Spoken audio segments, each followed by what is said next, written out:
बिहारी जय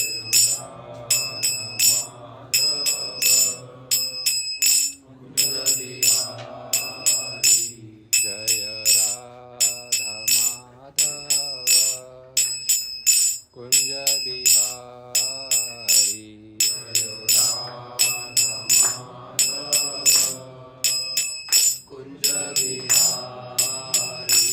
जय गोपी जन वल्लभ गिरिवरधारी जय गोपी जन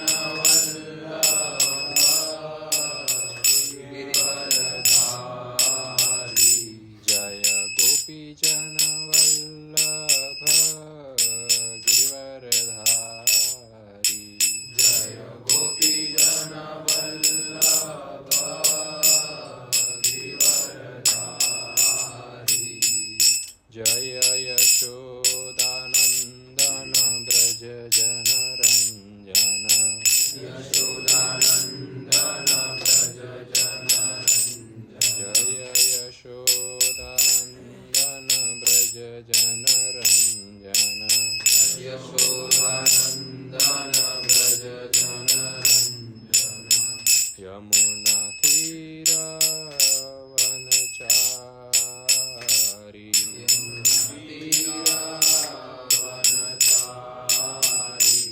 यमुना तीरावनचारी यमुना तीरावनचारी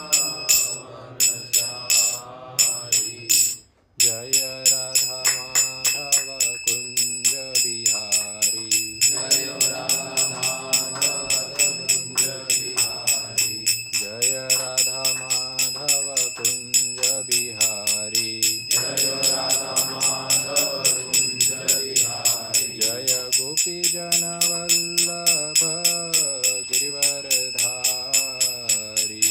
गोपी जन वल्लभ गिरिवरधारी जय यशोदानंदन ब्रज जन रंजन यशोदानंदन ब्रज जन रंजन जय यशोदानंदन ब्रज जन रंजन यशोदानंदन ब्रज जन रंजन यमुना तीरावनचारी यमुना तीरावनचारी जय ओम विष्णुपाद परमहंस परिव्रजकाचार्य सुप्रसाद his divine grace Bhakti Siddhanta Saraswati Thakur Srila Prabhupada की जय जय ओम विष्णुपाद परमहंस परिव्रजकाचार्य सुप्रसाद his divine grace Abhay Charanavind Bhakti Vedanta स्वामी श्रील प्रभुपाद की जय नामाचार्य श्रील हरिदास ठाकुर की जय प्रेम से कहो श्री कृष्ण चैतन्य प्रभु नित्यानंद श्री अद्वैत गदाधर श्रीवासादि गौर भक्त वृंद की जय श्री श्री राधा कृष्ण गोप गोपीनाथ श्याम कुंड राधा कुंड गिरि गोवर्धन की जय वृंदावन धाम की जय मायापुर धाम की जगन्नाथपुरी धाम की द्वारका धाम की यमुना माई की गंगा माई की भक्ति देवी की वृंदा देवी की समस्त वैष्णव भक्त वृंद की all glories to assembled devotees all glories to assembled devotees all glories to assembled devotees all glories to Shri Guru Gauranga Om Gyantimirandhasya Gyananjanashalakaya Chakshurumilitam Yena Tasmai Shri Guruve Namaha Namo Om Vishnupadaya Krishna Premaya Bhutale Srimate Bhakti Vedanta Swami Niti Namine नमस्ते सरस्वती देवे गौरवाणी प्रचारिणे निर्विशेष शून्यवादी पाश्चात्य देशतारिणे जय श्री कृष्ण चैतन्य प्रभु नित्यानंद श्री अद्वैत गदाधर श्रीवासादि गौर भक्तवृंद हरे कृष्णा कृष्णा कृष्णा हरे हरे हरे राम राम राम हरे हरे हरे कृष्णा। तो महाभारत की क्या कथा कर रहे हैं? लास्ट टाइम क्या कथा की थी? हाँ, अंत हुआ था कथा।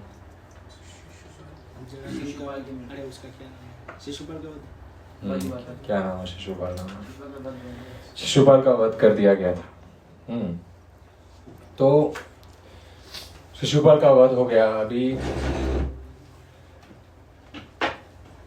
सभी राजागण वहां पर जो थे, जो ऋषि मुनि वहां पर थे, वो सब बड़े प्रसन्न हो गए। Finally it's over. इतना पक पक पक पक पक पक पक करे जा रहा था, इरिटेट हो रहा था एक तो सबको, और भगवान का अपराध हो रहा था। वो जो वरिष्ठ लोग थे उनका भी अपराध कर रहा था शिशुपाल वहां पर। तो वध हो गया तो बड़ी खुशी हुई सबको। तो होता ही ऐसा कि राक्षसी प्रवृत्ति के लोग, बुरे स्वभाव के लोगों की जब मृत्यु होती है तो खुशी बहुत होती है, मनाते, वो सेलिब्रेट किया जाता है। रावण की भी मृत्यु हुई तो लोग बड़े खुश हुए थे। कंस का मृत्यु हुआ तो सब लोग बड़े खुश हो गए थे। तो ऐसे गंदे प्रवृत्ति वाले लोग जो समाज के लिए कलंक है, समाज में गलत कार्य करते हैं, गलत मैसेज फैलाते हैं, ऐसे लोगों की मृत्यु पे खुशी होती है। आजकल मतलब नैतिकतावादी लोग होते हैं, वो कुछ ऐसा बुरी प्रवृत्ति का व्यक्ति मर जाए तो बोलते हैं कितना अच्छा था बेचारा, मरे, जिंदगी में अच्छाई कुछ की नहीं है बेचारे ने, उसको अच्छाई का ये भी नहीं मालूम है, फिर भी बोलने के लिए बोलना पड़ता है कि बड़ा अच्छा आदमी था, हम सबको छोड़कर चला गया। शायद अंदर तो बहुत खुशी होती होगी, फाइनली चला गया। अब राजसूय यज्ञ हो गया और बहुत अच्छा अभिषेक किया गया, युधिष्ठिर महाराज का अभिषेक किया गया। सभी, कृष्ण ने स्वयं अभिषेक किया, इतने राजागण थे वहां पर, उन्होंने अभिषेक किया। और देवतागण वहां से आसमान से वर्षा का फूलों का वर्षा कर रहे हैं। तो बड़ा अच्छा पृथ्वी के राजा घोषित कर दिए गए युधिष्ठिर महाराज। सब कुछ बहुत अच्छे से पड़ गया, वेरी गुड। सब अपने अपने महल वापस चले गए। सब राजागण धीरे धीरे जो है अपना अपना देश में जा रहे थे। फिर कृष्ण भी तैयार हो गए रथ पर कि भाई मैं भी अभी जाता हूं। तो युधिष्ठिर महाराज ने रोक लिया कि लास्ट टाइम तो उनको छोड़ के चले गए, इस बार रुक जाओ, थोड़े दिन के लिए और रुक जाओ, बाद में चले जाना। तो द्वारका वासी सब चले गए। कृष्ण और कृष्ण की रानियां जो है वे इंद्रप्रस्थ में रुक गए कि हम थोड़ा और लंबा रहेंगे। तो कृष्ण वहां पर जब तक रुके, द्रौपदी ने बहुत अच्छी सेवा की कृष्ण की, क्योंकि वो कृष्ण को ऑलरेडी डिवोटेड ही थी। और उनके पति इतना जब ट्रबल में उनको तकलीफ आई है, तब कृष्ण ने ही हमेशा सहायता की है। अप्रकट रूप में सही, अप्रकट रूप में सामने है, अप्रकट रूप में ही भगवान ने हमेशा सहायता की है पांडवों की। और अभी आज यहाँ पर कृष्ण की कृपा से इतना कुछ सब अच्छा हो गया है। इतना बड़ा ये माया दानव के द्वारा दिया गया ये माया महल इतना बड़ा हुआ है।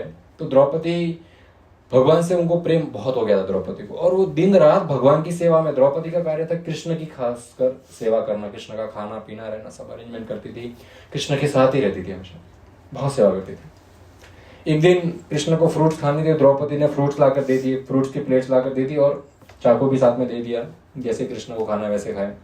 अब कृष्ण बैठे हैं, द्रौपदी भी चरणों में बैठी है, कृष्ण फ्रूट कट कर रहे हैं और गलती से कृष्ण के हाथ पे चाकू लग गया, तो खून आ गया। कृष्ण के शरीर में हालांकि खून होता नहीं है, कृष्ण सच्चिदानंद है, हमारे जैसा शरीर नहीं होता है भगवान का। एक और लीला में देखते हैं कृष्ण के पैर में बाण लगा तो खून आ गया, उससे कृष्ण की मृत्यु हो गई, या फिर कृष्ण थक गए, कृष्ण को चोट आ गई। तो ये लीला के माध्यम से केवल दिखाया जाता है। वास्तविक कृष्ण का शरीर सच्चिदानंद है।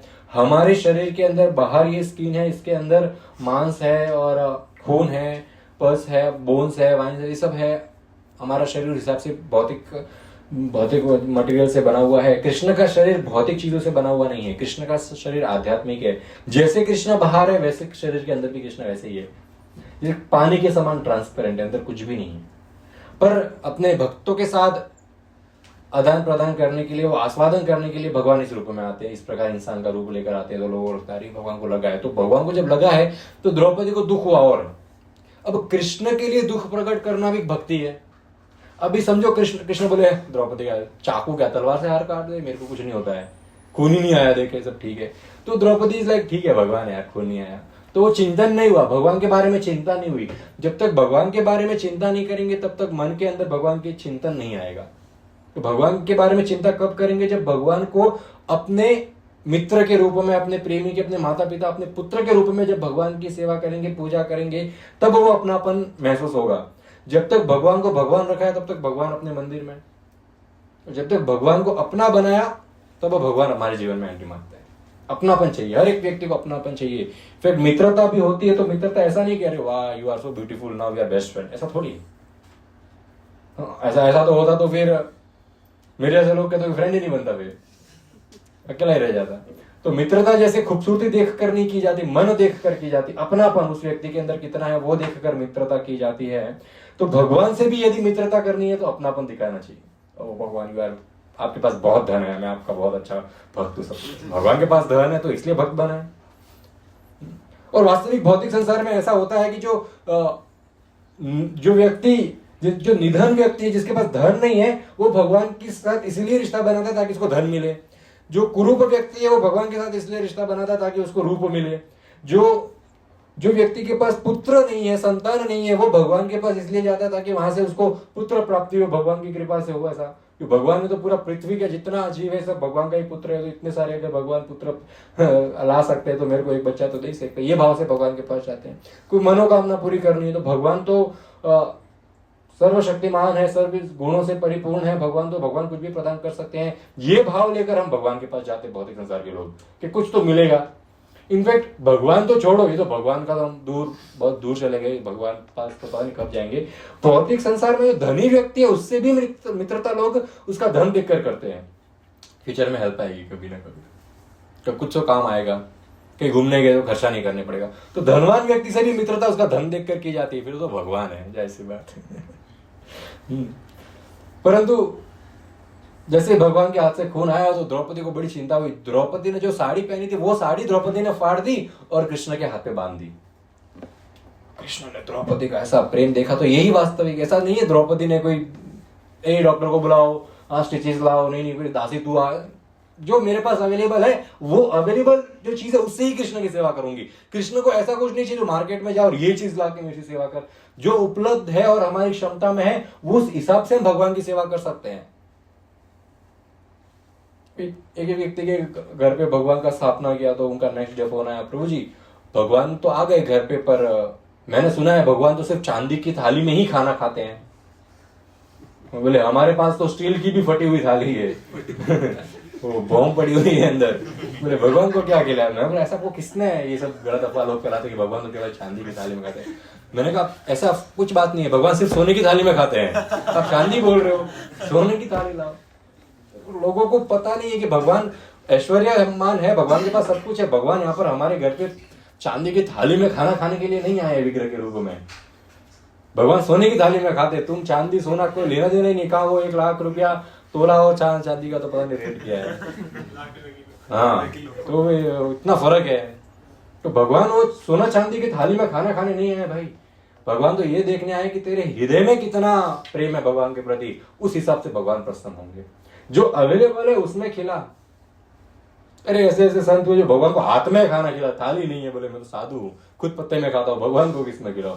सनातन गोस्वामी के पास मदन मोहन जी आ गए विग्रह, खुद आया सपने में, बोले यहाँ मैं हूँ, यहाँ से मेरे को अपने साथ लेके चलो। सनातन बोलते भाई अच्छे खासे एक ब्राह्मण के घर में रह रहे हो, अच्छा खासा खाना पीना मिलता है, वहाँ 556 भोग बना के माता जी खिलाती है, वहां पर नहीं बैठना और मेरे वैरागी के साथ आ रहे। बोले मैं तो एक जगह पे टिकता भी नहीं हूँ, खाने का भरोसा नहीं है। भगवान मदन मोहन विग्रह के रूप में बोलते चलेगा, जो खाओगे वो खिलाना। तो मदन मोहन मधुकरी करते हैं, ब्रजवासियों के घर भिक्षा मांगते हैं। भिक्षा में जरूरी थोड़ी है कि अरे भिक्षा लेने आए चलो गर्म रोटी बना, कल की सूखी पड़ी रोटी लो भाई खा लो, ये भिक्षा का तो भिक्षा में यही मिलता है। और सनातन गोस्वामी बोले मदन मोहन को, सनातन गोस्वामी भगवान के भक्त हुए, मदन मोहन भगवान का नाम है। तो सनातन गोस्वामी बोले देखो सूखी रोटी, तो कृष्ण बोले तेरे संग सूखी रोटी भाई, तू ले तो चल मेरे को यहाँ से, तो जो गिला उसमें मैं रहने को रेडी हूँ। ले सनातन गोस्वामी, सूखी रोटी जो वो खाते हैं वही भगवान के, और रहने को कहां पर, पेड़ के नीचे रखे थे। बोले ये घर, ये पेड़ हमारा छत है और ये जमीन हमारी थाली है, खाओ और मजा करो। तो सूखी रोटी खा रहे भगवान। थोड़े बहुत दिन हुए, सनातन गोस्वामी बोले सनातन गोस्वामी थोड़ा नमक मिलता रोटी के साथ तो उतरती नहीं है सूखी रोटी तो गले से। बोले इतनी सूखी, बोले उतरती नहीं है। बोले मदन मोहन बोला था ना मैंने, नहीं भाई की सूखी रोटी, अभी नमक मांग रहा है, कल मिठाई मांगेगा। बोले थोड़ा डेजर्ट भी हो जाता, मील के बाद तो आनंद आ जाता, कल पर तो स्टार्टर्स भी चाहिए तेरे को, ऐसा थोड़ी होता है। बोले नहीं है नमक ना, वो यही प्रेम है। और ये प्रेम देखकर मदन मोहन इतने आकर्षित बोलते अब तो मैं इधर ही रहूंगा, अब तो कहीं नहीं जाऊंगा और नमक भी खाऊंगा।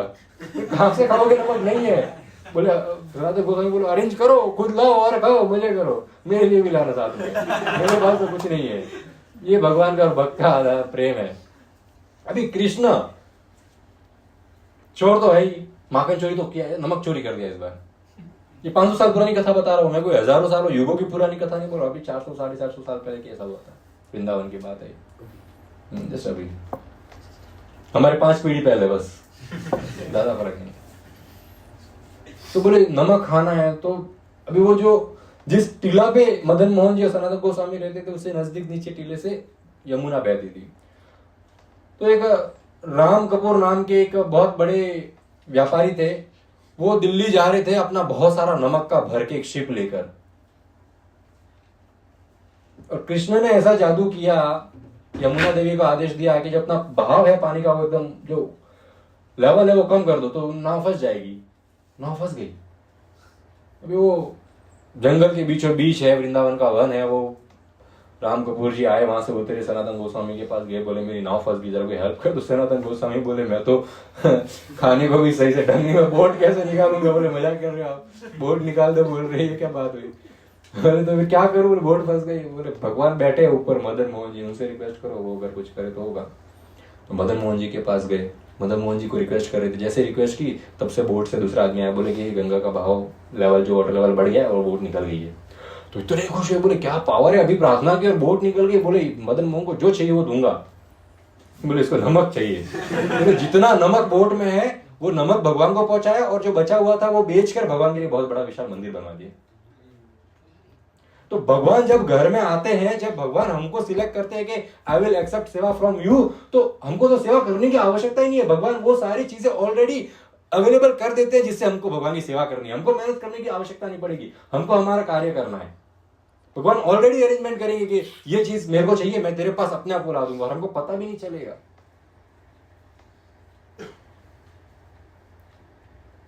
एक व्यक्ति को बोला था घर पे भगवान की स्थापना, जगह नहीं है, कितना बड़ा घर है, छोटा सा एक रूम है, जगह नहीं है।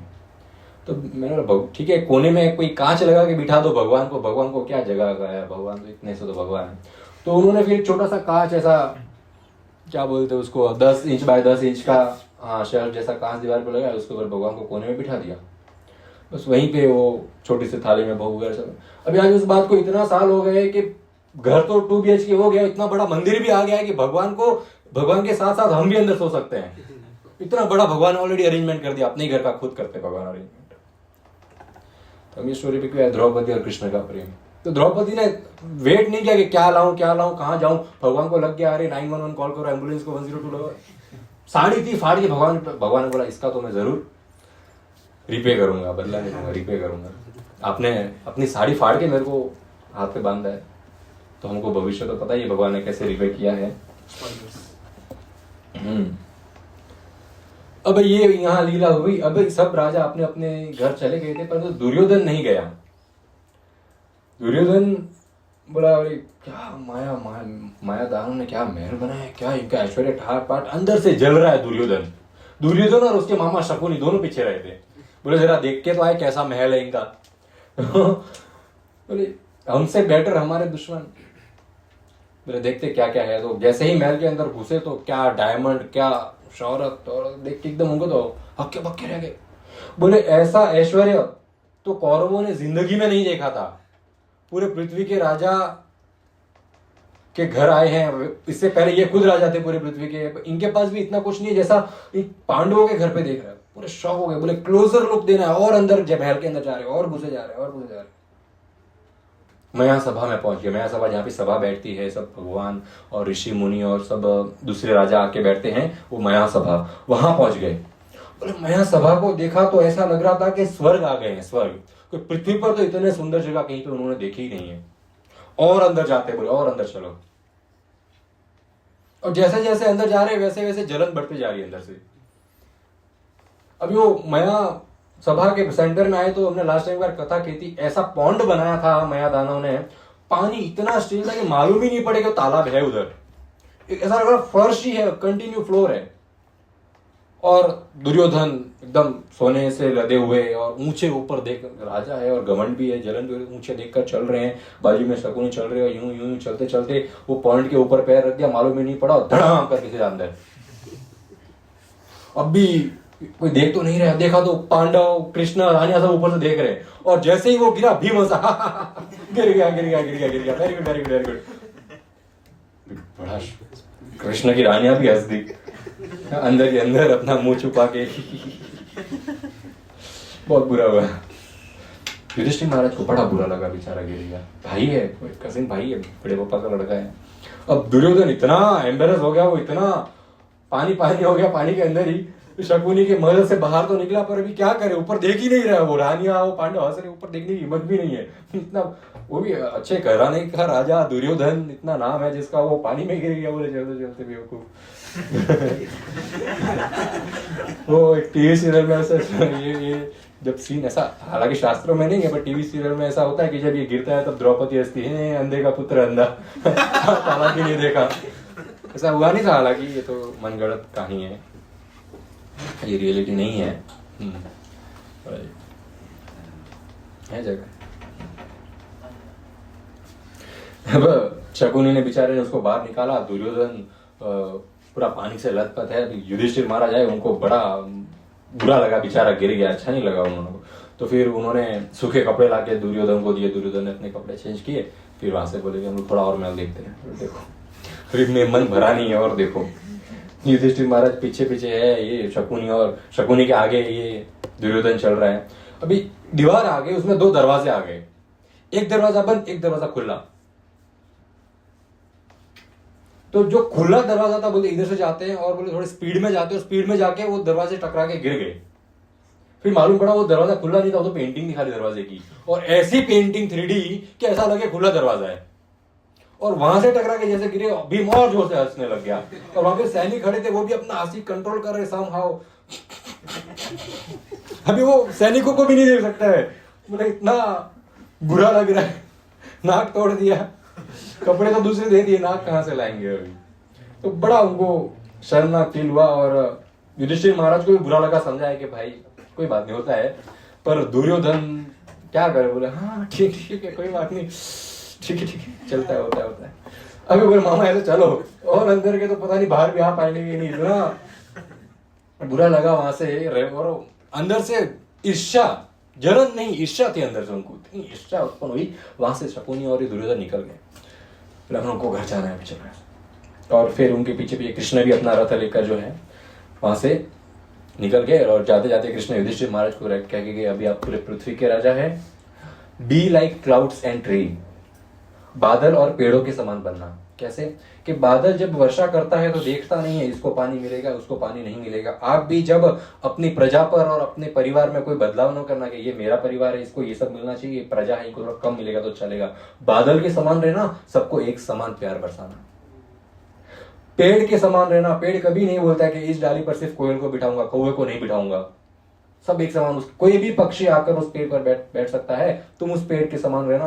पूरी प्रजा में से कोई भी व्यक्ति कभी भी आपका आश्रय लेना है, उसको आश्रय जरूर देना। भगाना मत कि नहीं तेरे को नहीं मिलेगा या तेरे को मिलेगा। ये 2 चीजें हम उनको याद रखने को कृष्ण ने कहा। फिर कृष्ण जो है वहां से चले गए। अब पांडु जो है पांडव जो है वो सब व्यासदेव जी और ऋषि मुनि अभी भी वहां पर ही थे इंद्रप्रस्थ में। तो उनको मिलने के लिए गए और पूछा कि हमारा यज्ञ सक्सेस हुआ कि नहीं, एवरीथिंग वाज गुड और नॉट सक्सेसफुल हुआ कि नहीं। तो व्यासदेव जी ने बोला यज्ञ तो अच्छा हो गया, सब सक्सेसफुल हुआ, और परंतु आज से 13 साल बाद कुछ ऐसा होने वाला है जिसमें इस पृथ्वी के मेजोरिटी क्षत्रिय मर जाएंगे। युधिष्ठिर महाराज बड़े घबरा गए, बोले पृथ्वी के सब क्षत्रिय मर जाएंगे। तो व्यासदेव जी ने देखा ये घबरा रहा है, बोले don't worry, you won't be the reason. आपके कारण नहीं मरेंगे, आप उसमें थोड़ा सा आपका भी योगदान रहेगा, बट आप रीजन नहीं है, रीजन दुर्योधन होगा। दुर्योधन के कारण जो है सब होगा ये कारण आज से 13 साल बाद। और यह कहकर जो है व्यासदेव जी और वहां से सब ऋषि मुनि थे जो है वो यहां से चले गए। अभी युधिष्ठिर महाराज पांडवों को बोलते हैं कि आज से किसी से झगड़ा नहीं करेंगे। हंसना था वो हंस दिया, जो झगड़े करते कर दिए, अब सबसे प्रेम से रहेंगे। युधिष्ठिर महाराज बोलते मैं तो किसी को तू भी नहीं बोलूंगा, मुख से आवाज ही नहीं निकालूंगा। जैसे घर के वरिष्ठ लोग हैं, कुंती माता है, दुर्योधन है, भीष्म है, ये सब घर के वरिष्ठ है, जैसा वे कहेंगे उस रास्ते पर ही चलेंगे। सबको प्रेम बरसाएंगे और किसी से कोई द्रोह नहीं होना चाहिए हमको, तो ही सब अच्छे से चलेगा। बाकी अगर व्यासदेव जी ने कहा है 13 साल बाद कुछ होने वाला है, तो वो तो विधाता का लिखा हुआ है। व्यासदेव जी कह गए थे इट इज कृष्णस डिजायर, जो होना है वो होके रहेगा, just go in the flow, go with the flow. जो होने वाला है वो होने देना, रोकना मत उसको, जो होना है होने देना, ये वो कृष्ण की इच्छा से होने वाला है। कृष्ण की सब इच्छाएं। अब ये दुर्योधन और शकुनी वहां से रथ में इंद्रप्रस्थ से निकलकर अपने घर हस्तिनापुर जा रहे थे। तो रथ में बैठे हैं दोनों भांजा और मामा, और युधिष्ठिर बेचारा ऐसे सर पकड़ के एकदम टेंशन में बैठा है। शकुनी पूछ रहा है क्या हो गया भांजे, भांजे इतने परेशान क्यों, क्या हो गया? तब दुर्योधन बोलता है कि मामा मैं जल रहा हूं अंदर से, इतनी जलन हो रही है मेरे को, इतना द्वेष, इतनी ईर्ष्या हो रही है मेरे को पांडवों से कि क्या बताऊं। मेरा हृदय जल रहा है, मेरा शरीर जो है एक रेगिस्तान में तालाब जिस प्रकार सूखा हुआ होता है, इस प्रकार मेरा शरीर सूख गया है जलन के मारे। वो हृदय की ऐसी गर्मी है। बोले मामा कृष्ण ने शिशुपाल को मार दिया और वहां पर बैठे कोई राजा ने तू तक नहीं किया। संसार में कितना अन्याय हो रहा है। बात भी कौन कर रहा है? दुर्योधन। और संसार में कितना अन्याय हो रहा है। शिशुपाल इतना अच्छा राजा था, उसको मार दिया गया, कोई राजा नहीं बोले। इसका एक ही कारण है, सब पांडव से डरते हैं। मेरे कजिन भाइयों की कैसी ऐश्वर्य है और मेरे पास कुछ भी नहीं है। तो शकुनी बोलते इसमें जलन होने वाली कोई बात नहीं है। आपकी तरफ से पांडवों को उतना ही मिला था जितना वो हकदार थे, क्योंकि वो रेगिस्तान का टुकड़ा दिया था उनको। बोले आपने अपना आधा बंटवारा करके उनको दे दिया था, वो तो उन्होंने अपने बल पर कृष्ण की सहायता से और द्रौपद राजा से मिलकर उन्होंने इतना ऐश्वर्य प्राप्त किया है। तो वो तो उनके हक का है, आपका है ही नहीं वो। फिर आप क्यों इतना जलन कर रहे हो, इतना गुस्सा क्यों हो रहे हो? शकुनी अरे आगे के देखो, वो टीवी सीरियल ने सबको विलन बना के रखा है। वास्तविक सब लोग विलन नहीं है, सब भगवान की लीलाओं का हिस्सा है, सब भगवान के भक्ति है, परंतु उन्होंने खाली योगदान दिया है कार्य पूरा करने में। व्यक्ति सब अच्छे थे।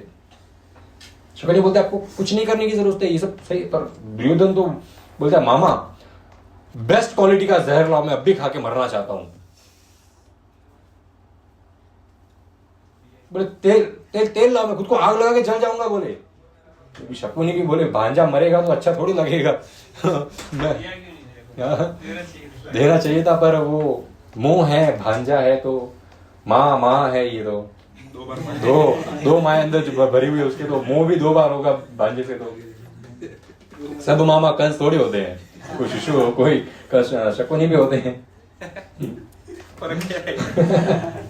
देखो ना फर्क, अभी फर्क तो है ना।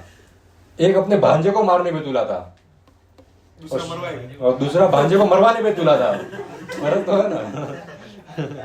फर्क है दोनों में। तो शकुनी बोलता है कि आप चिंता मत करो, हम युद्ध करेंगे पांडवों से। कृष्ण वो दुर्योधन हंसता है, बोलते युद्ध पांडवों से? बोले मैं बचपन से करते आ रहा हूं, आज तक तो नहीं जीता। बोले उनके साथ, और बचपन में तो 5 अकेले थे, फिर भी हम 100 जन नहीं जीत पाए भाई। अभी तो कृष्ण उनके साथ है, द्रुपद राजा की पूरी सेना उनके साथ है। मैं द्रुपद राजा पे भी हमला करने गया था, पीट पाट के सब 500 भाई वापस आ गए थे। बोले मेरे चांस ही नहीं हमला करने का। तब शकुनी बोलते डोंट वरी, मैं आपके साथ हूँ। मेरे शकुनी बोलते आपके दूसरे मामा, मेरे सारे भाई वो आपके साथ है, द्रोणाचार्य आपके साथ है, कृपाचार्य आपके साथ है, भीष्म पितामह आपके साथ है, हम सब आपके साथ है, हम सब साथ में युद्ध करेंगे।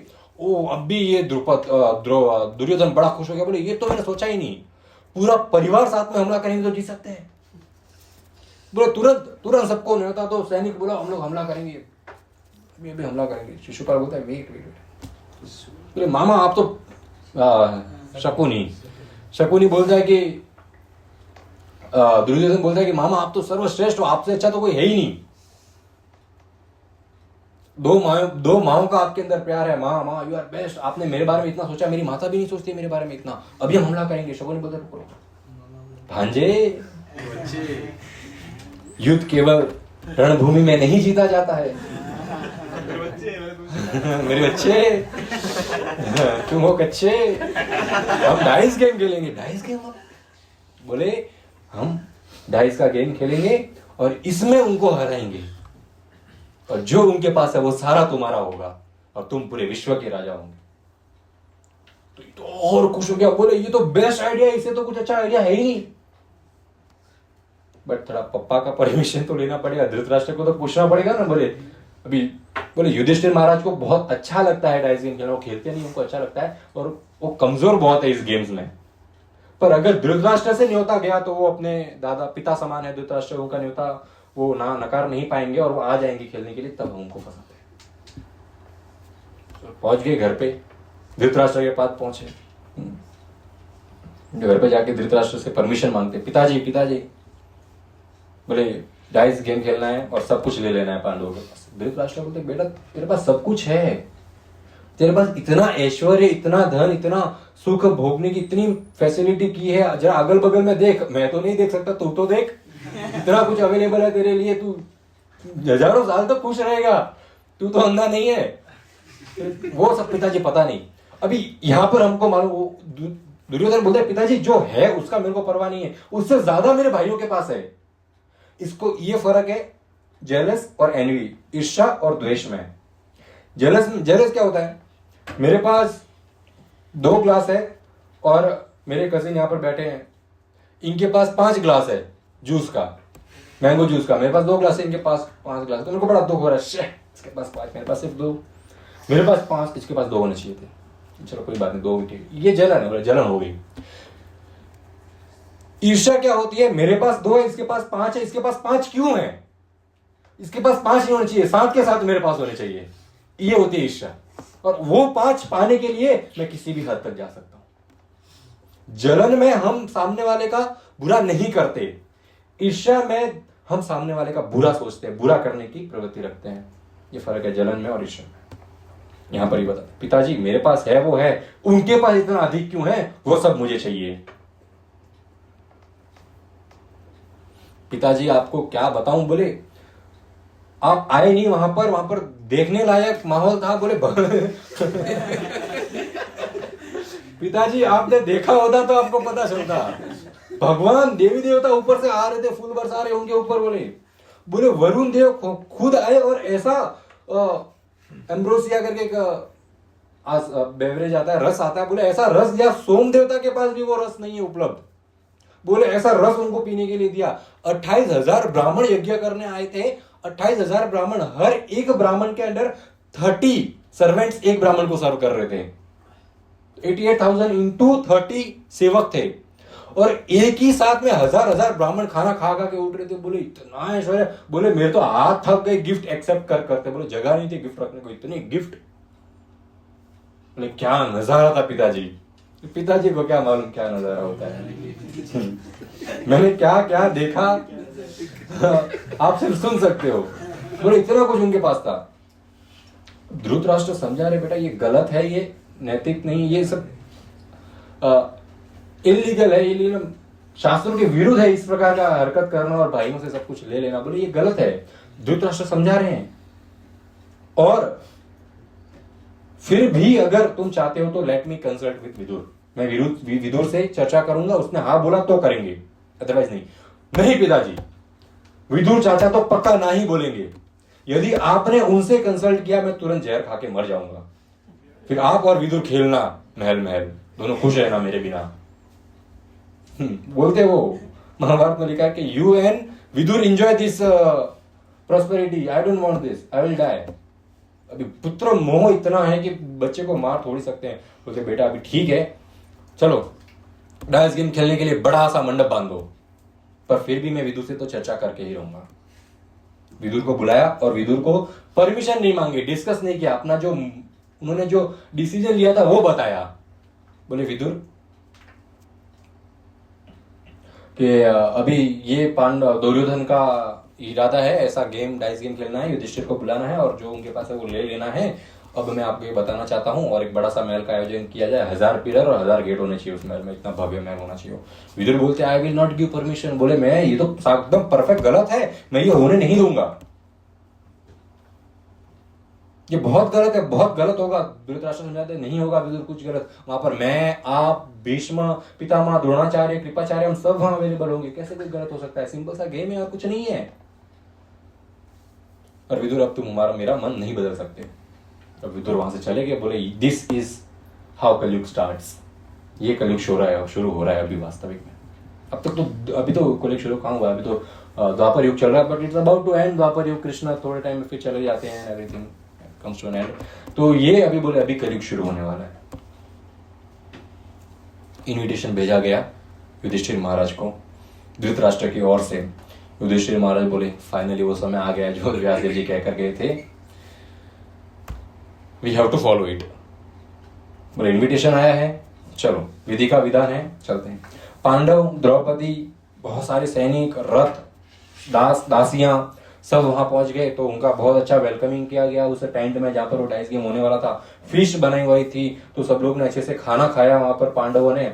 और अब दुर्योधन ने कहा आइए भैया गेम खेलते हैं, गेम खेलने की बारी आ गई, बोले खेलते हैं। यहाँ पर बैठे हैं युधिष्ठिर महाराज, उनके पीछे उनके चारों भाई, द्रौपदी इत्यादि जो रानियां थी वो अपने कक्ष में चली गई थी, पब्लिक में नहीं आते वो। और दुर्योधन सामने बैठने वाला था, पर दुर्योधन ने कहा कि मेरे बदले में शकुनी मामा खेलेंगे। युधिष्ठिर महाराज बोलते ये तो रूल्स के खिलाफ है, जो जो दांव पे लगाएगा वही खेलेगा ना, आपके मामा कैसे खेल सकते हैं। बोले अरे मैं बाजू में बैठा हूं ना, on my behalf he is playing, मेरे बिहाफ पे ये, ऐसा थोड़ी सा होता है इसके बिहाफ पे कुछ कार्य करना। तो बोले ठीक है अभी क्या कर सकते हैं।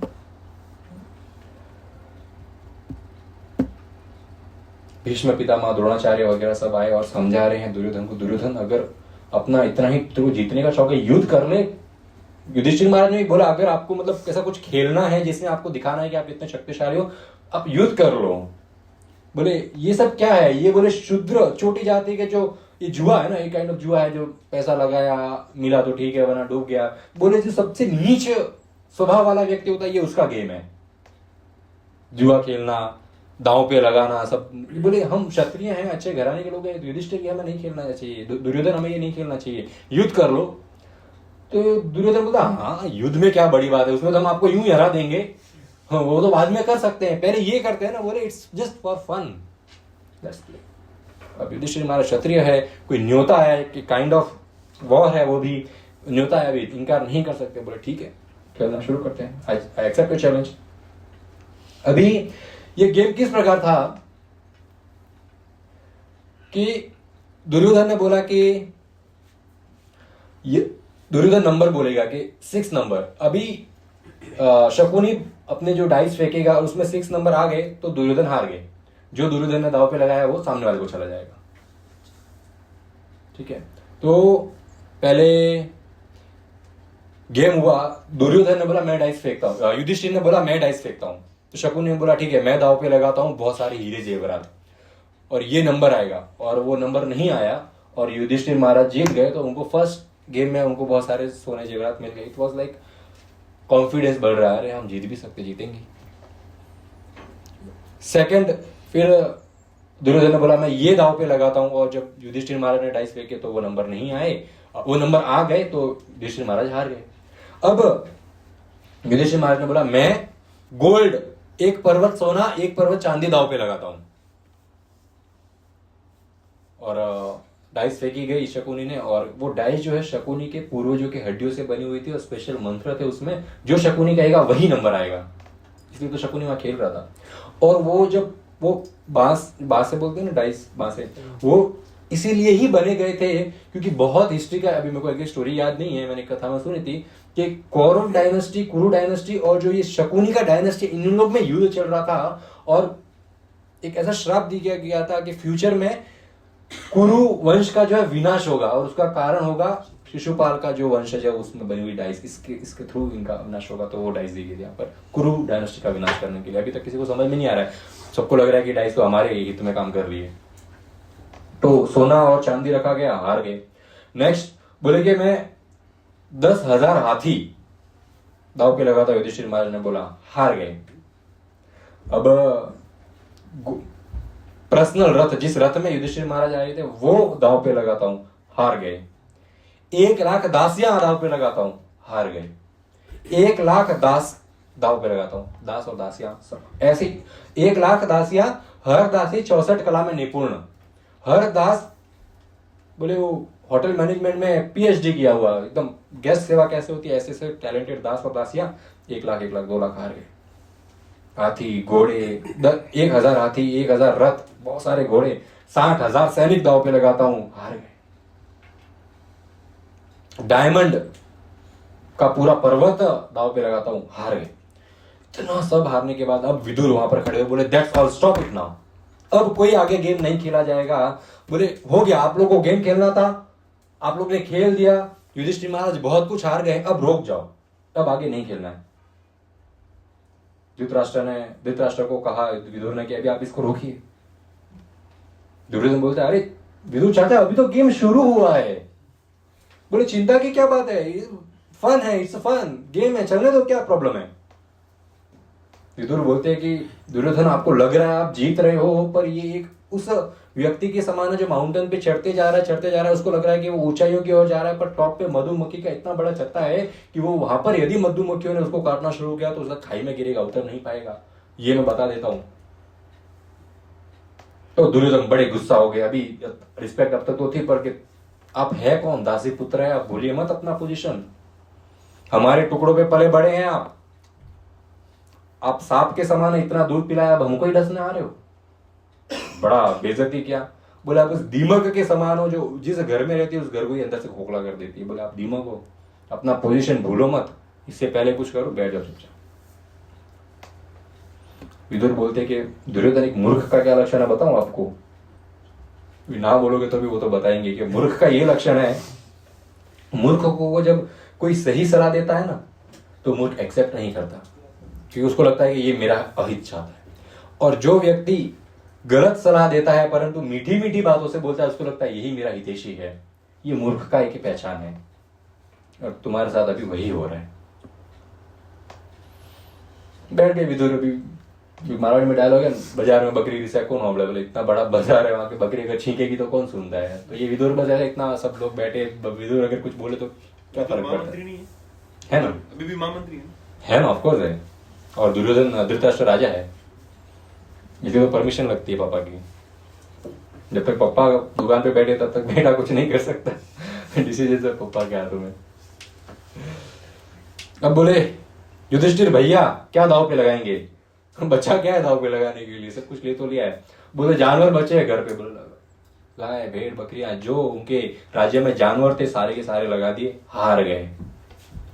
बोले इंद्रप्रस्थ पूरा मैं राज्य ही लगा देता हूं मैं, मायादान जो माया महल है वो हार गए, इंद्रप्रस्थ। अब सभा जो मेरे जो पब्लिक है उस सब क्या प्रजा को दाव पे लगाता हूं, प्रजा हार गए। प्रजा के घर और उनका सामान दाव पे लगाता हूं, हार गए। अब क्या दाव पे लगाते हो, बोले कुछ नहीं बचा है, अब तो जो दुर्योधन सब खत्म हो गया। बोले भाई बचे हैं ना अभी तो, सहदेव को दाव पे लगाता हूं, हार गए। नकुल को हार गए। अर्जुन को दाव पे लगाता हूं, अर्जुन को भी हार गए। भीम को लगाता हूं, भीम को भी हार गए। बोले अब तो भाई भी चले गए, अरे आप बचे हो ना अभी तक। बोले मैं खुद को दाव पे लगाता हूं, हार गया तो आपका दास, हार गए। अब क्या दाव पे लगाते हो, बोले अब एवरीथिंग इज ओवर ब्रो, कुछ नहीं है मेरे पास। बोले अरे आपकी पत्नी द्रौपदी है, मृग यानी द्रौपदी, उसको दाव पे लगाइए। अब विदुर फिर से खड़े हो गए। बोले आप हद पार कर रहे हो, अब तो आप एक स्त्री को कैसे दाव पे लगा सकते हो। आज तक भविष्य मतलब हिस्ट्री में ऐसा कभी नहीं हुआ कि कोई स्त्री को दाव पे लगा रहा है। अभी आपको रुकना ही होगा, ऐसा मैं नहीं होने दूंगा।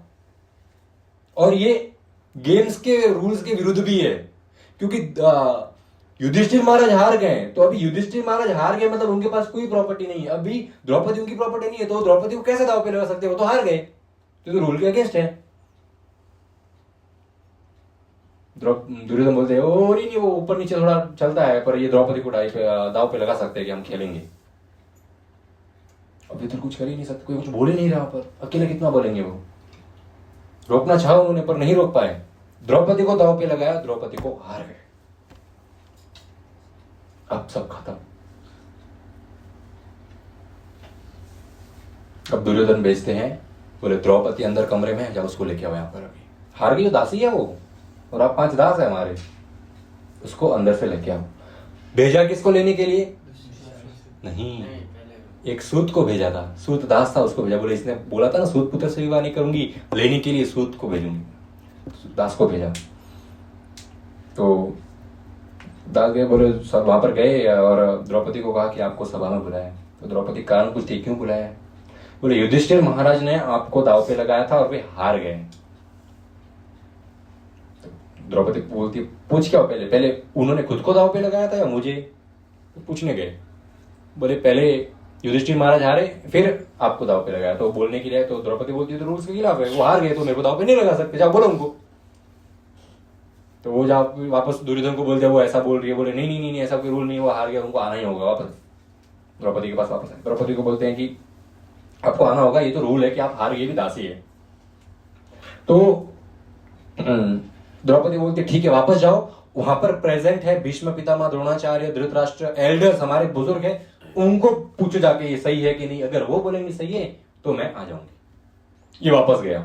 अभी दुर्योधन बोलता है तेरे बस की बात नहीं है, सूत पुत्र है तो सूत पुत्र ही रहेगा, तू नहीं ला सकता। अभी दुशासन को भेजा, बोले तू जाके लेगा। दुशासन गया, बोला आप आइए वहां पर।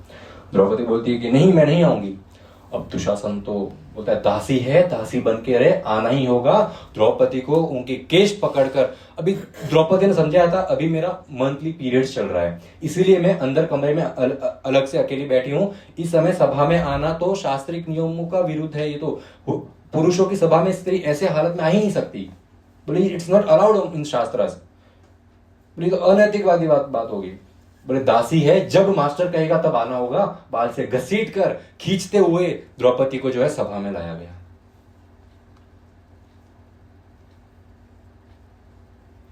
और इस हालत, ऐसा नहीं द्रौपदी सजी हुई थी, वो उनका पीरियड चल रहा था, सिंगल कपड़ा खाली अपने शरीर पर लपेटी हुई थी। और जब इस हालत में ऐसे घसीटते वहां पर द्रौपदी को लाया गया, सबकी आंखें वहां पर नीचे हो गई, सब नीचे देखकर बैठे।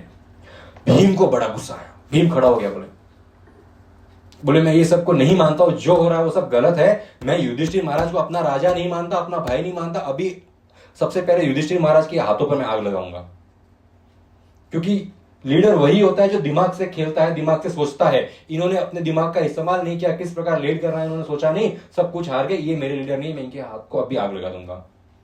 पर अर्जुन ने फिर समझा नहीं बड़े भैया ऐसा नहीं कर सकते यहाँ पर, और हार गए, वो हार गए, यही प्लान है, यही होना है, यही लिखा हुआ है और ये होके ही रहेगा, हम कुछ नहीं कर सकते, आप बैठो करके। और भी अर्जुन ने जो है जैसे तैसे भीम को बिठा दिया। अब भीम को बिठाया तो कौरवों में एक उनका भाई था, उसका नाम था विकर्ण, वो खड़ा हो गया। उन्होंने कहा कि आप सब, दुर्योधन को समझाया कि आप भैया आप जो कर रहे हो वास्तविक में गलत है, एक स्त्री के साथ ऐसा कभी नहीं करना चाहिए। स्त्री का अपमान इस प्रकार, स्त्री को ना तो कोई दांव पे लगा सकता है। भैया हम लीडर हैं, आज हम स्त्री के साथ ऐसा कर रहे हैं, कल पूरी प्रजा स्त्रियों के साथ ऐसा करेगी। स्त्रियां कोई हमारे यूज करने का ऑब्जेक्ट नहीं है, they are not some toys कि हम जैसा चाहे वैसा उन स्त्रियों को यूज कर सकते हैं हमारे काम के लिए। नहीं भैया, लीडर्स को तो खासकर ऐसा नहीं करना चाहिए, और द्रौपदी के साथ तो बिल्कुल नहीं करना चाहिए। She is not any ordinary lady, कैसा तो वो आग से प्रकट हुई लेडी, सोचो वो कौन है, द्रुपद की पुत्री है, वो आग से प्रकट हुई है, साधारण स्त्री नहीं है। ये कृष्ण की बहुत बड़ी भक्त है, और ये पांचों पांडव और ये सब लोग भक्त परिवार है, कोई साधारण राजा रानी नहीं है, ये लोग भक्त राजा, वैष्णव राजा रानी है। ऐसी भक्त स्त्री के साथ आप अन्याय कर रहे हो, अच्छा नहीं होगा। कर्ण गुस्सा हो गए, बोले तू चुप बैठ, जब दो बड़े बात कर रहे हैं छोटे साथ में बीच में नहीं बोलते। वो बेचारा अकेला क्या बोलेगा, तो विकर्ण को चुप करके बिठा दिया। कर्ण ने बोला अब आप 5 पांडव जो है हमारे दास है, ये राजा वाले कपड़े यहाँ पे उतारो, और ये जो फटे पुराने दासों के कपड़े होते हैं वो लाएंगे। पांचों पांडवों को बोला ये पहनो। 5 पांडवों ने अपने जो राजसी कपड़े थे वो उतार दिए, और जो है दास वाले जो थे वो कपड़े उन्होंने पहन लिए। फिर कर्ण ने बोला कि ये रानी बन के यहाँ पर क्यों खड़ी है, ये भी दासी है, तू भी कपड़े उतार और दासियों वाले कपड़े पहन।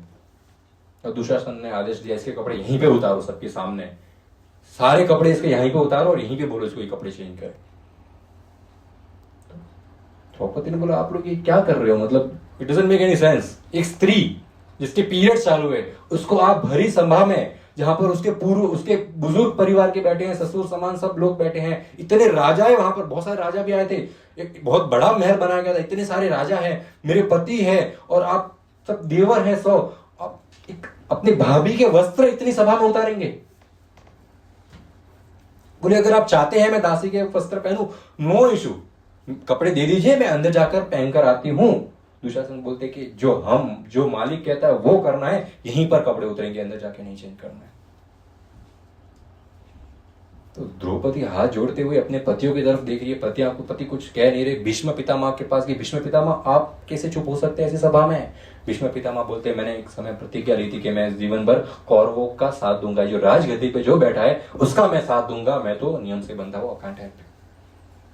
जिसके पास गई सबने नजरें झुका दी।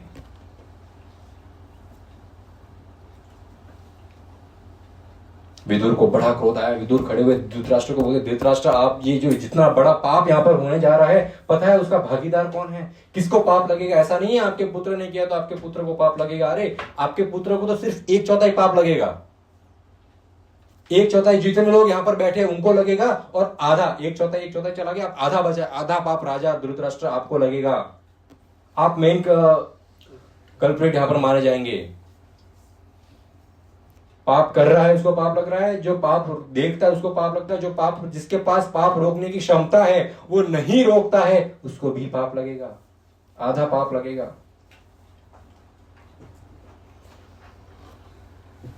पर यहां पर कोई राजा उठ ही नहीं सका, क्योंकि अब तक सब पांडवों का साथ लेते थे, क्योंकि युधिष्ठिर महाराज राजा थे। अब युधिष्ठिर महाराज राजा नहीं है, दास बन गए हैं, तो किसी की हिम्मत नहीं है कि उठ के बोले कि ऐसा गलत है, इसको रोक दो, हम पांडवों से लड़ेंगे, नहीं लड़ सकता, हम कौरवों से लड़ेंगे, कोई कौरवों से नहीं लड़ सकता, क्योंकि ये तो दास बन गए, इनके पास कोई साथ नहीं है। जब तक बैकअप मजबूत नहीं है तो कैसे युद्ध करेंगे? कोई कुछ नहीं बोल सका। दुशासन बोलता है, मैं आप नहीं उतारेंगे वस्त्र, मैं खुद आके आपके वस्त्र उतारूंगा। तो उन्होंने द्रौपदी की साड़ी को पकड़ा और जोर से खींचना चाहा। अब द्रौपदी ने अपने पतियों का सहारा मांग लिया था, नहीं मिला। अपने घर पे बैठे पूर्वजों का सहारा मांग लिया था, मतलब बुजुर्गों का सहारा मांगा, नहीं मिला। अब कोई है ही नहीं वहां पर जो उसकी हेल्प कर सके, तो उसने दोनों हाथ से जोर से अपनी साड़ी पकड़ी। होता है ना, मतलब खुद की सहायता करूंगा, खुद की साड़ी पकड़ ली कि बोले मत उतारिए। पर ये तो एक स्त्री है और वो दुशासन है, राक्षसी बॉडी, उसकी शरीर ऐसा भर के कोई स्त्री कैसे रोक सकती है अपने को? उसने जोर से साड़ी खींची। फिर उसने द्रौपदी ने बोला, अब तो खुद भी मैं खुद की रक्षा नहीं कर पाऊंगी। उसने एक हाथ द्रौपदी ने ऊपर उठाया, हे कृष्ण, हे मुरारी, हे गोविंद, मेरी रक्षा करो। परंतु एक हाथ से भी साड़ी पकड़ी है। अगर कृष्ण नहीं आए तो बैकअप भी तो होना चाहिए, खुद के एक हाथ। पर फिर दुशासन ने जोर से खींचा, अब उसके पास वो एक हाथ से भी खुद की रक्षा नहीं करे। फाइनली शी गिव अप, दोनों हाथ ऊपर किए, हे कृष्णा, हे कृष्णा, हे गोविंद, हे मुरारी। बस जैसे ही ऐसा कहा, कृष्ण तो द्वारका में बैठे हैं अभी तो। कृष्ण तुरंत वहां बैठे बैठे अपना जो कार्य करे थे वो छोड़े और वहां से भागे द्रौपदी को बचाने के लिए। अब द्वारका से कृष्ण हस्तिनापुर आएंगे, समय तो लगेगा, परंतु कृष्ण के पहुंचने के पहले कृष्ण को द्रौपदी ने किसको पुकारा? कृष्ण के नाम को, हे कृष्ण, हे कृष्ण। कृष्ण का नाम वहां पर आया और वो एक साड़ी का टुकड़ा जो कृष्ण के उंगली पे बांधा था, कृष्ण ने कोई लिमिटलेस साड़ी अपने वहां से प्रकट की और दुशासन खींचते जा रहा है और नई नई साड़ी प्रकट होते जा रही है द्रौपदी के शरीर के ऊपर। द्रौपदी का जो अंग है वो साड़ी के बाहर आए, किसी को दिखा ही नहीं। इस प्रकार कृष्ण के नाम ने द्रौपदी की इतनी रक्षा कर दी। कृष्ण तो भी आ रहे हैं, कृष्ण तो रास्ते में है, परंतु नाम और नामी में कोई भेद नहीं है। कृष्ण और कृष्ण के नाम में कोई भेद नहीं है, नाम रक्षा करता है। हम सब मूवी देखे, कितनी बार हम बताएं कि नरसिंह भगवान की मूवी हम देखे हैं, तो प्रहलाद महाराज को एंड में, नरसिंह भगवान तो मूवी एंड हुई तब एकदम लास्ट में आए। इतना टाइम से वो पहाड़ से फेंका, वो होलिका में दहन हुआ उनका बुआ के साथ, उनको सांपों की गुफा में हाथी से कुचलाया, उनकी रक्षा किसने की इतना टाइम तक? वो नारायण नाम ने रक्षा की, भगवान के नाम में ने रक्षा की है। तो ऐसा नहीं कि भगवान आएंगे तब रक्षा होगी। कोई एक व्यक्ति ने, एक बार मैं और प्रवीण प्रभु एक बार यहाँ से, बहुत सालों पुरानी बात है ये, हम जा रहे थे तो फिर बस स्टॉप के पास रुके तो एक बुजुर्ग व्यक्ति बैठा था, हम लोग के हाथ में माला थी, तो उसने हमको पूछा, ये क्या तुम लोग पूरा दिन कृष्णा कृष्णा करते? बोले भगवान आते हैं क्या इधर, देखेंगे क्या तुमको? मैंने सोचा तुमको थोड़े दिन में दिखने वाले, तुम्हारी जैसी हालत है अभी, हमको तो दिखे नहीं दिखे, पर दांत भी नहीं थे उसके मुंह में बराबर। वो ऐसा है कि माला करने का एंड रिजल्ट ये नहीं है कृष्ण प्रकट होंगे। अरे वो माला जैसे ही शुरू की कृष्ण प्रकट ही है, साथ में ही है, नाम में और नामी में कोई भेद नहीं है। अब दुशासन खींचे जा रहा है, पूरी ढेर लग गया साड़ी का, साड़ी का तो थक गया वो। बोले इतना साड़ी कौन पहनता है भाई, नहीं खत्म ही नहीं हो रही है। कृष्ण साड़ी भंडार से अनलिमिटेड स्टॉक आ रहा है, ऐसा कपड़ा है, थक गया वो, हो ही नहीं सकता वहां पर। अब धृतराष्ट्र अभी और आगे सहन नहीं कर पाए। धृतराष्ट्र ने बोला बस अब रोक दो, अब जो हो गया वो हो गया, अब कुछ नहीं होगा। द्रौपदी खड़ी है हाथ जोड़े। धृतराष्ट्र बोलते हैं, द्रौपदी मैंने अभी तक रोका नहीं, मेरे से बहुत बड़ी भूल होगी, अब मैं रोकता हूँ। क्या चाहिए? बोले क्या चाहिए? मेरे पति पांचों दास बने हुए, क्या चाहिए क्या? बोले आपके पांचों पति को दासत्व से मुक्त करता हूँ, ये अभी इसके दास नहीं है, अभी ये दुर्योधन के दास नहीं, ये मुक्त है। और क्या चाहिए? द्रौपदी मांगे, धृतराष्ट्र बोले इंद्रप्रस्थ वापस देता हूं मैं, इंद्रप्रस्थ वापस तुम्हारा, पांचों पति तुम्हारे, तुम आजाद, 6 के 6 तुम्हारा पूरा सब, जाओ यहाँ से लेके चले जाओ, वापस अपने महल में जाओ, रहो खुशी खुशी। सब मैं एंड करता हूँ यहाँ पर। दुर्योधन बोलते अरे पप्पा, पूरे किए कराए पर पानी फेर दिया, इतने मेहनत से सब कुछ जीता था, जो हासिल करना था आया था, और ये इसने देखा है क्या मैंने इधर क्या क्या किया है सब प्राप्त करने के लिए? इसने देखा होता तो ये मेरा साथ देता। पिताजी एक लास्ट, युधिष्ठिर महाराज एक लास्ट गेम हो जाए, लास्ट वापस मिल गया, ये दासत्व से इन सब मुक्त हो गए, सबके सब इंद्रप्रस्थ वापस मिल गया, एक लास्ट गेम हो जाए। बोले ये गेम में जो हारा, ये गेम में जो हारा वो 13 साल के लिए वनवास जाएगा, 1 साल का अज्ञातवास होगा उसमें। और अगर 13वें अज्ञातवास में यदि 13 साल के बाद जो अज्ञात वर्ष होगा उसमें यदि हमने आपको देख लिया तो फिर से 13 साल वनवास और फिर वापस अज्ञातवास। ये रूल है। हम हारे तो हम जाएंगे, हम 100 के 100 भाई चले जाएंगे वनवास में। तब युधिष्ठिर महाराज को मालूम है यही होना है, 13 साल है, 13 व्यासदेव जी ने बोला 13 साल बाद कुछ होने वाला है। बोले इधर किसी मुंह से भी 13 साल निकल रहे हैं। बोले अभी कनेक्शन बैठ रहा है। बोले खेलेंगे, बिल्कुल खेलेंगे। खेला क्या? अज्ञातवास। एक तो वनवास होता है कि वो वन में ही रहेंगे 13 साल, फिर अज्ञातवास मतलब वो वन में रहेंगे परंतु किसी के आंखों के सामने नहीं आने चाहिए। वो यदि वो हाइड एंड सीक अगर दिख गए, आउट, फिर से 13 साल वनवास जाओ। अगर 1 साल नहीं दिखे तो वापस अपने घर में आके रहो, तो दिख गए तो यू आर आउट। इसको अज्ञातवास।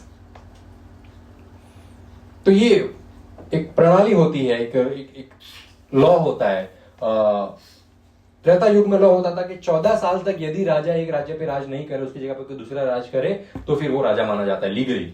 इसीलिए कैकेयी ने राम भगवान को 14 साल के लिए भेजा। 14 साल आएंगे नहीं, 14 साल भरत राज करेगा, भरत राज ऑटोमेटिकली, रूल है ये। तो फिर जैसे द्वापर युग आया, 1 साल कम हो गया, 13 साल हो गया। तो ये दुर्योधन लोग का प्लान था 13 साल तक ये वनवास में रहेंगे, 13 साल हम इंद्रप्रस्थ पे राज करेंगे तो ये हमारा हो जाएगा लीगली कोई रोक भी नहीं सकता है। और कलयुग में अभी वो रूल 12 साल का है कि 12 साल पर व्यक्ति कोई किसी की प्रॉपर्टी पे रहे तो गवर्नमेंट उसकी प्रॉपर्टी के नाम पे कर देती है। आजकल हालांकि इतने लॉ बन गए हैं कि ये परफेक्ट फॉलो नहीं किया जाता, पर आज से कुछ साल पहले यही लॉ था। कोई व्यक्ति एक ही जगह पर 12 साल से ऊपर है तो उसका माना जाता है लीगली। ये तो चलते आ रहा है परंपरा से। तो हार गए और अब जो है उनको अज्ञात 13 साल वनवास के लिए जाना और 1 साल अज्ञातवास के लिए। अभी क्या होता है वनवास में उसकी स्टोरी हम नेक्स्ट वीक करेंगे। Thank you so much. Srila Prabhupada की जय। हरे कृष्ण।